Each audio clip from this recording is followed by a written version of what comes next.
What's up, guys? On today's episode, we are discussing why new Gamecock assistant coach Shawn Elliott is the key for success at Carolina in 2024. Locked On Gamecock starts right now.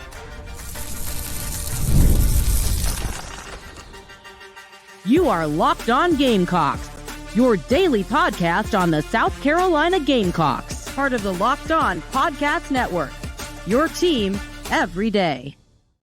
What's up, y'all? Welcome into Locked On Gamecocks. It's great to have you along. It is the Wednesday edition. Hope everyone is having a good week. You're halfway through it, so congratulations to that. I'm Chris Marler. I'm your host. Thank you for making Locked On Gamecocks your first listen each and every day, guys. Shout out to our everydayers. We are a free and available podcast wherever you get your podcasts, as well as on YouTube. So we're part of the Locked On Podcast Network, your team every day.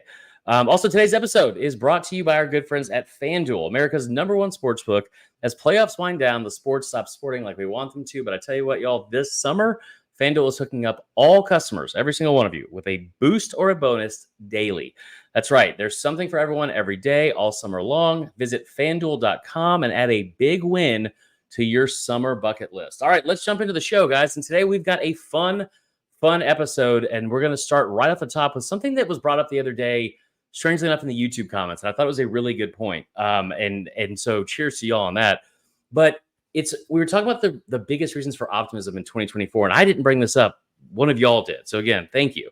And it's such a good point. And it's why the addition of Shawn Elliott is possibly going to be the biggest impact for why this team and why this offense especially can be more successful and be successful this year in 2024. I think this addition is such a good hire, and it's so unique as well for a number of reasons. So let's get into it. Like, Shawn Elliott, as most of you guys know, was at Carolina under Steve Spurrier as an assistant for roughly 6 years.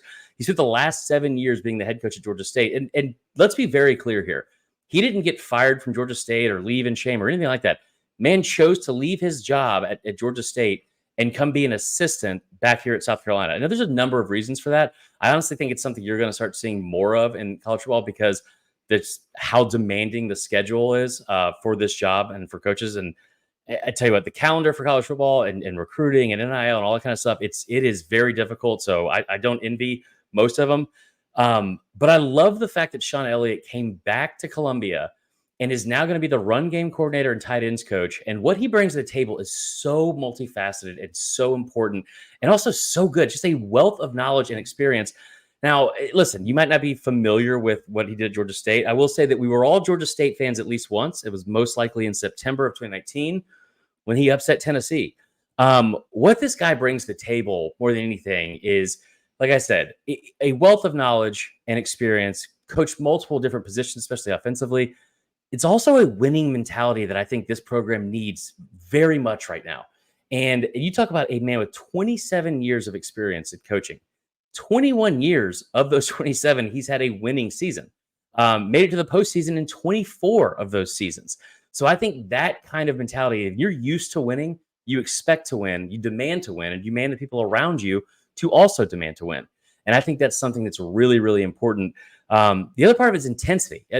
I've talked to him on our podcast before, and not this podcast, the other podcast was on before, but he is so, when he walks into the room, it's magnetizing for one, because he just kind of demands your attention. And he is just a dude's dude where you just, it's almost impossible not to come off as impressed with him. Just a really, really solid person in general.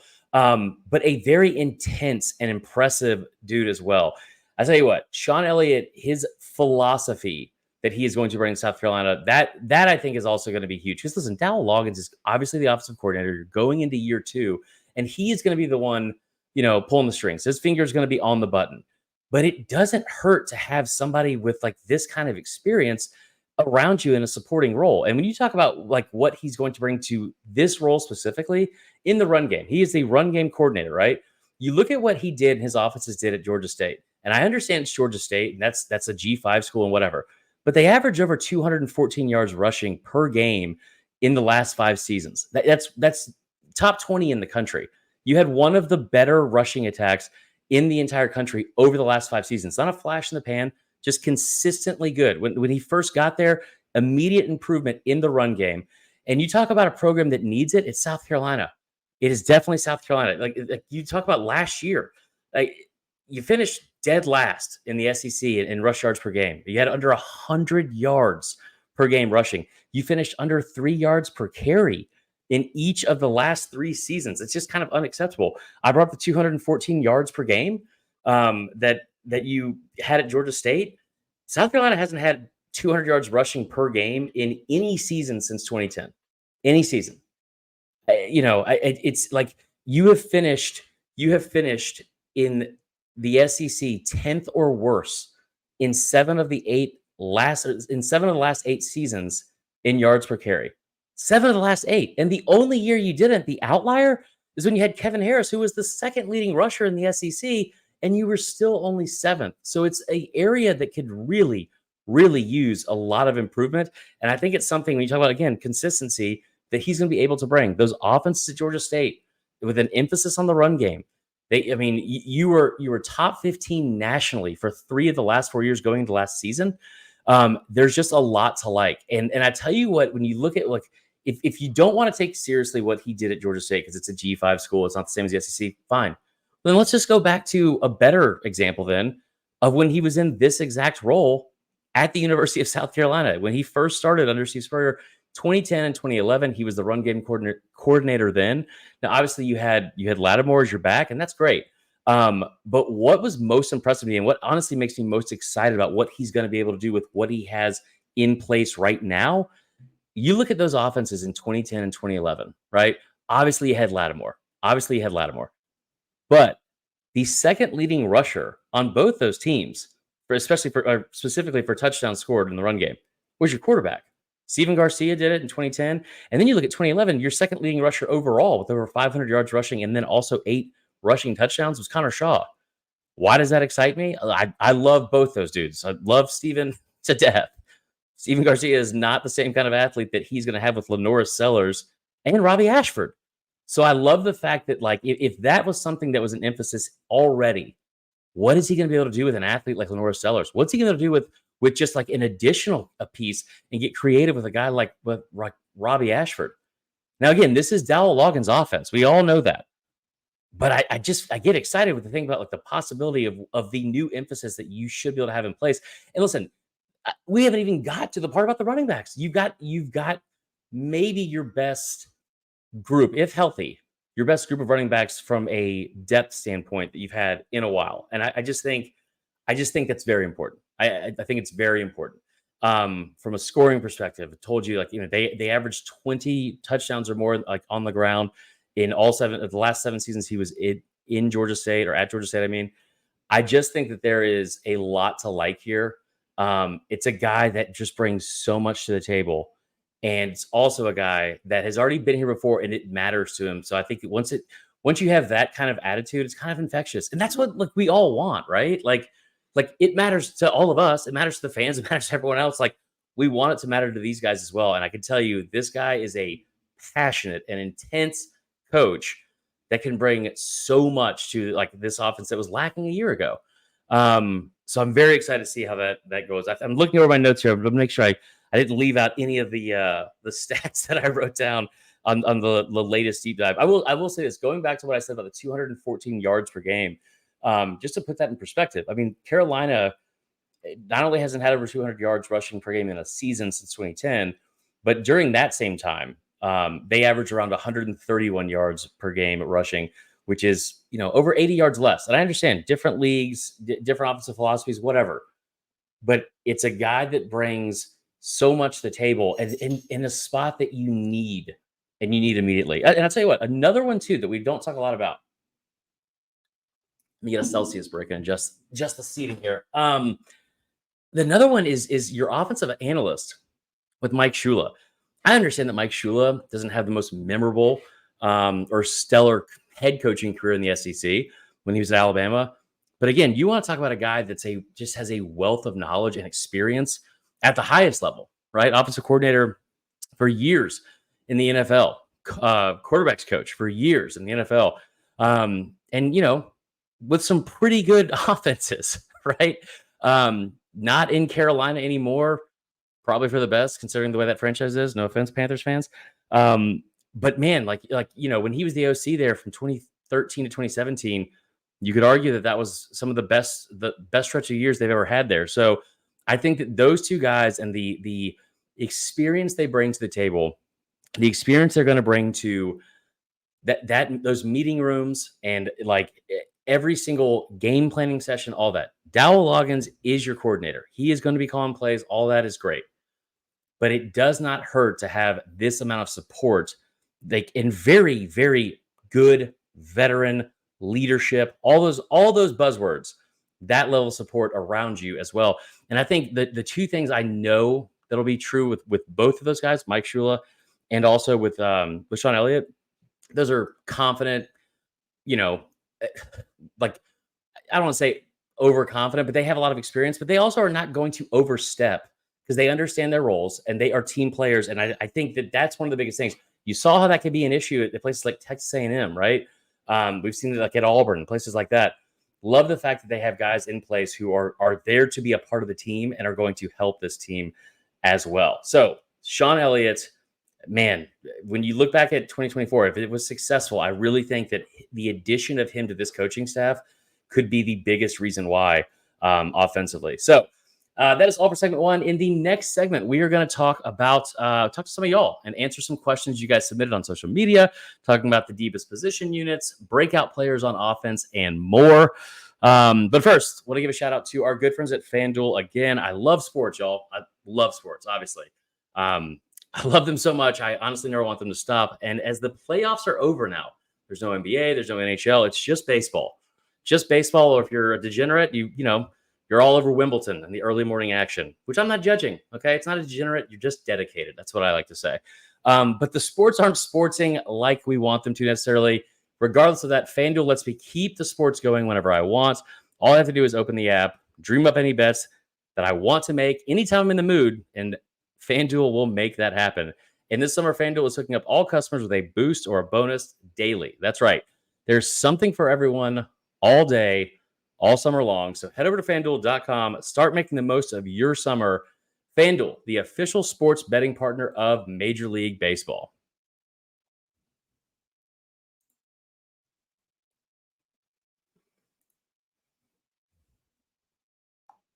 All right, guys, welcome back in. We are in segment 2 now, and we have we're going to answer some of y'all's questions and talk about some of the deepest position units on the team going into this season, some offensive breakout players or potential breakout players as well. We'll answer all those here coming up shortly. But first and foremost, are you guys watching Fox Sports or ESPN all day, every day, jonesing for football season? We're still 50 days away, so we're trying to get as much content as possible, but you have to turn down the volume every single time you're watching ESPN or Fox Sports. Listen, all the shouting, all the yelling, make the switch to Locked On Sports today. It's a free 24/7 sports streaming channel programmed for you every day to bring you the biggest stories without all the screaming. Locked On Sports Today brings you can't miss analysis, opinions, and news streaming 24/7 on YouTube or the free Amazon Fire TV channels app. Part of the Locked On Podcast Network, your team every day. All right. Welcome into segment 2. We are talking about, we're answering some of your questions. I put this out on Twitter. Follow me at Vern Funquist CFB or Locked On SC as well. We'll do this multiple times. So I want to hear from you guys at y'all's show. We want to talk about what you want to talk about as well. And one of the questions I threw out there earlier this week, or one of the statements I've said multiple times, is how high I am on Nick Harbor, right? I think that everyone's already heard me talk about that. One of the questions submitted, we're going to get into right now, was from our buddy Zach, who says he's BFP Hawkeye 21 on Twitter. He says the receiver room and all the new faces in it. With that being with the receiver room and all the new faces in it, who else do you think can step up besides Nick Harbor? It's a great question. Great question. There's two guys that I feel like would be the biggest candidates from I'm not necessarily saying wide receiver 1, right? But I'm saying they could make the biggest jump or impact or unexpected impact. There's two names that come to mind. One is true freshman Mazeo Bennett, and this is a guy that I don't think is on a lot of people's radar because he's a freshman, right? We even saw last year with the way that the offense used Harbor. Like, it's hard for a freshman, especially in this league, to make an immediate impact. I do think that, Gamecock fans are excited about him for one. Former 4-star recruit, not overly big or anything. He's 5'11", 190, pretty average size for the receiver. But Gamecock fans are obviously excited. You get a 4-star recruit coming in, and other people have noticed as well. 247 Sports put out a list the other day of the immediate impact freshman receivers that are on the SEC, and Bennett was included in that. And I think that, like, that may not sound like a big deal, but let me tell you what it is, because last year's receiving class, especially from 247, or you look at On3 or whatever, it was one of the deepest receiving classes we've seen in forever. I mean, just and a lot of that talent was 5-star talent, and a lot of that talent came to the SEC. Mike Matthews, former Parkview High School receiver, went to Tennessee. Ryan Williams at Alabama. You get 2 5-stars that went to Auburn. Like, there's a lot of really elite recruits and blue chip recruits at that position that came to the SEC. And for Bennett to be included in that list in the same breath, I think is really, really good. Listen, here's the thing. We don't know what he's going to look like. He's not like a physical specimen necessarily. And we don't know what kind of instant impact he'll have. But I will say that the thing that I'm looking at that gets me the most excited outside of his highlight reel is the offer list. The offer list he had is a 4-star recruit, obviously, right? He also had offers from Bama and Georgia. So that's a pretty big deal for South Carolina to be able to get an in-state kid to stay home with offers from both those places, in addition to places like Florida State, Tennessee, Penn State, A&M, all that good stuff, especially in the NIL era. So that is one name. The other one I'll say is this: Gage Larvadane. I'm probably messing that up. I don't know. I can barely pronounce my own name, but Gage Larvadane, the transfer receiver from Miami of Ohio. What I love most about this, again, not a huge physical specimen, 5'10", 176, played in the G5 school last year, 42 catches, 679 yards, 6 touchdowns. The thing that stands out most to me there, 16.2 yards per catch. Like, love that. South Carolina was 8th in the SEC in pass plays of over 20 yards or more last year in year one under Loggins. They finished 10th or worse in the SEC in the 3 of the last 4 years prior to that. So you finally saw like an uptick, right? You weren't in the bottom. You weren't 10th or worse. You were 8th. So in year 2 of Loggins, can you start seeing more chunk plays? If you do, this guy might be the reason why. That is, it's not a receiver room that has a ton of size. That just, like, outside of Harbor, there's not a guy that's like that. But you do have some guys that are explosive and are like proven playmakers. And the fact that he's a senior as well, that also helps. So I like that a lot. Our next question is from our buddy Gamecock Dave on Twitter, who says, "What do you think will be the best position unit on this team going into the season?" I think there's a couple you could choose from. I was looking at the Phil Steele magazine this weekend, and I trust Phil Steele. He's the most accurate preseason magazine out every year. And if you didn't know that, just read the magazine, because he'll tell you it 87,000 times. But he was going over the position unit rankings from around the country. And South Carolina was in the top 25 of several, top 30 of all. I think it was like 6 of 8 or something like that total. And the highest ranked position unit they had nationally was the defensive line. The two I would choose from, honestly, I think, which could be the best position unit and the deepest is probably running back or the defensive line. And it sounds odd to say defensive line, but I would choose defensive line over the two for this reason. One, it's not dependent on anyone else, right? Like for the running backs to be successful, they're going to need some help from the offensive line, and which is an area that Carolina has struggled with over the past several years. But the defensive line unit, it could arguably be the biggest room for improvement. You finished last in the SEC in sacks last year. You finished 100th or worse in the country in sacks. What do you call it? 2 of the in each of the last 2 seasons. But I tell you what, not just last in the SEC last year, you only had 21. You finished 10th or worse in the league for 5 straight seasons. Easily the biggest room for improvement for any position unit on the team. Like that has been, I'm trying to be nice here, but that's been pretty bad. 10th or worse for 5 straight seasons. And you think about some of the defensive linemen that have been on that roster. Some of the 5 stars that have been here and since left, and some of the other guys that have, that are playing the pros now, like 10th or worse for 5 straight seasons.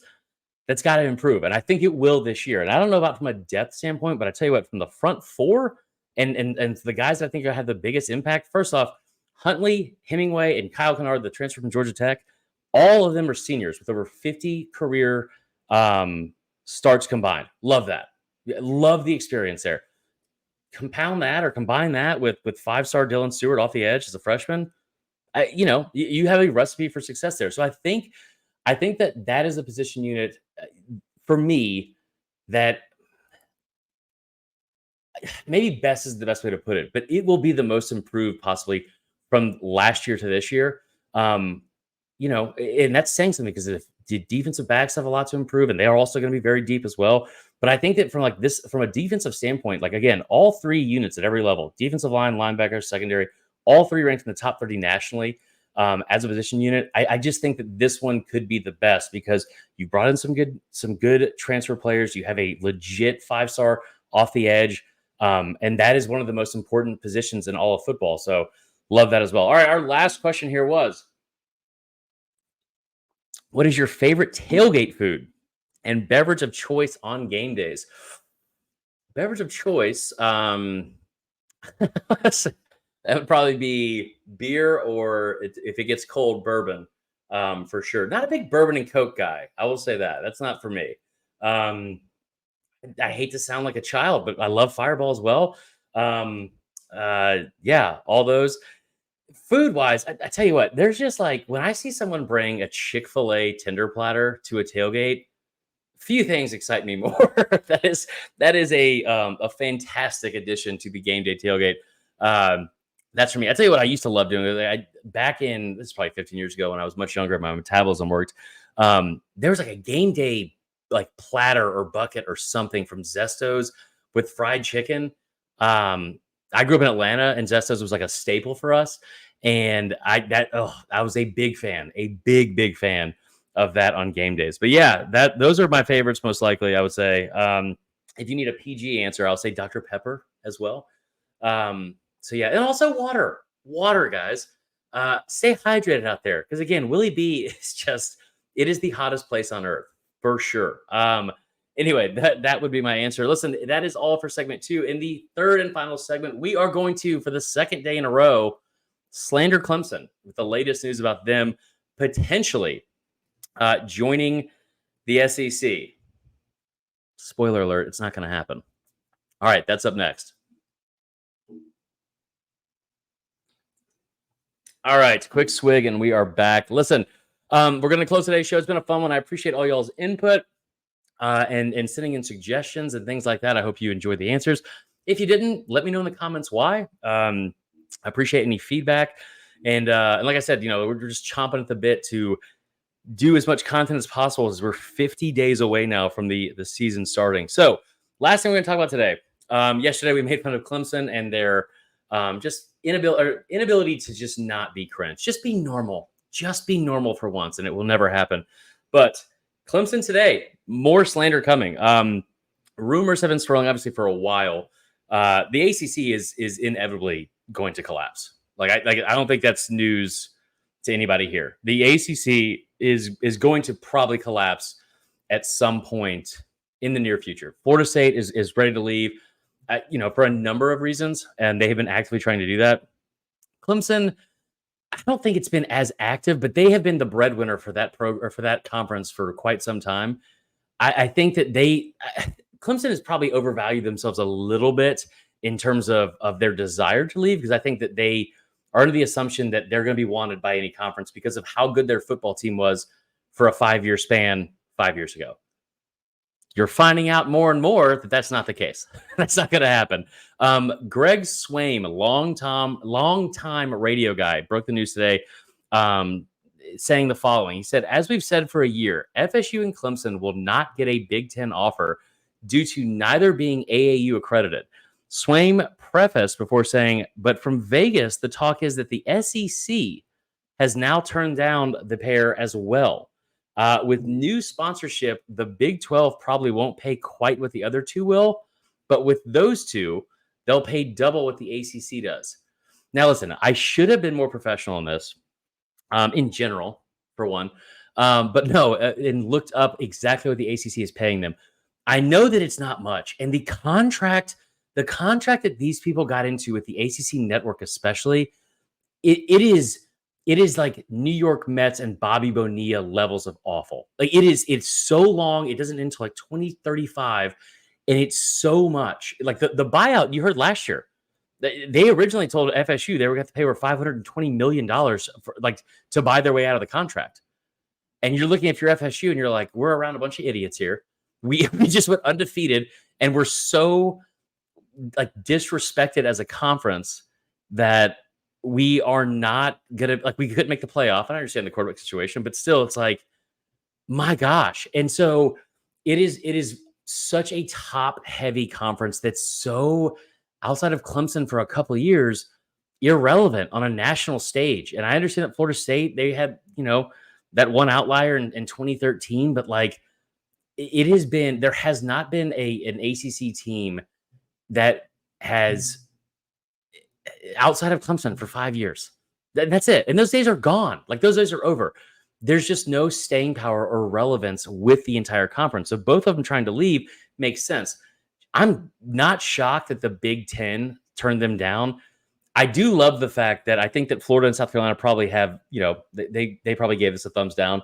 Them joining the SEC, everyone assumes that's the next move. I do think ultimately the way that the sport is headed, it is going to be headed for 20 to 24 team power conferences. And I hate it. I think it's awful. I think you could make the argument. I think Greg Sankey is the best commissioner in college football. You could also make the argument that he might have ruined the sport because the Big Ten now having 18 teams going national, and you look at the SEC adding Texas and Oklahoma, it was already the toughest conference to win in the entire country. And you added 2 blue bloods like that.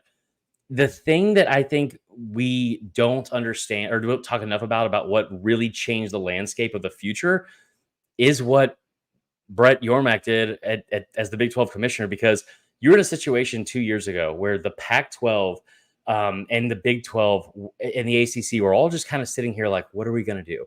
And you saw the ACC and the Pac-12 in 2020 like huddle up with the Big 10 and be like, yeah, we're going to start an alliance. Oh, one of the dumbest things I've ever seen, an alliance. That's so stupid. But you saw that in 2020, and now the Pac-12 is dissolved.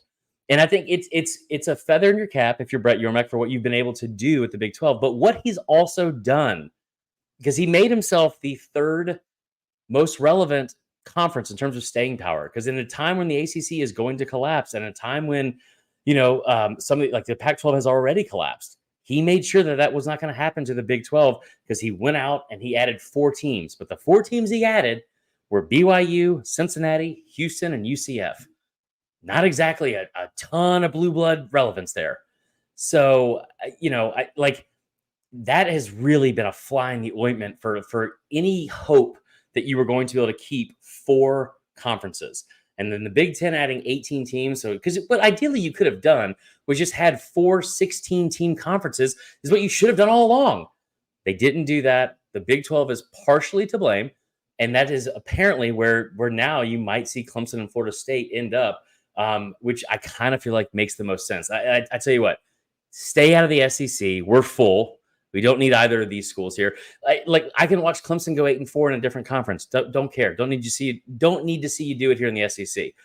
Same with Florida State. I think it would be a really good addition to the Big 12, just because just throwing out some more balance of at least a national brand to add to that conference, because the teams you sprinkled in there at expansion a couple years ago were not great. I mean, 4 G5 schools, or at least 3 in an independent, not what we're looking for. So I think it makes the most sense for them to go to the Big 12. It'll be really interesting to see how it plays out. But love the fact that the latest news out of all of this is both these schools that kind of arrogantly assumed they were just going to be added to one. They were definitely going to be in the mix for one, have reportedly been denied that offer and are probably going to be joining the Big 12. So then we'll just have the Atlantic Coast Conference be left with Stanford and Cal, because it's 2024 and nothing makes sense and you can identify as whatever you want to be. So there's that. Anyway, that is all for today's show. I appreciate you guys joining in. We'll be back again tomorrow.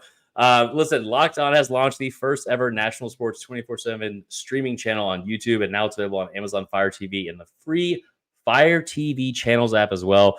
Locked On Sports Today is here for you 24/7, covering the top sports stories of the day with the local experts of Locked On, plus our national shows covering every league. Find Locked On Sports Today, now available on the free Fire TV channels app. That is all for me, guys. You guys have a fantastic rest of your Wednesday, and we will see you tomorrow.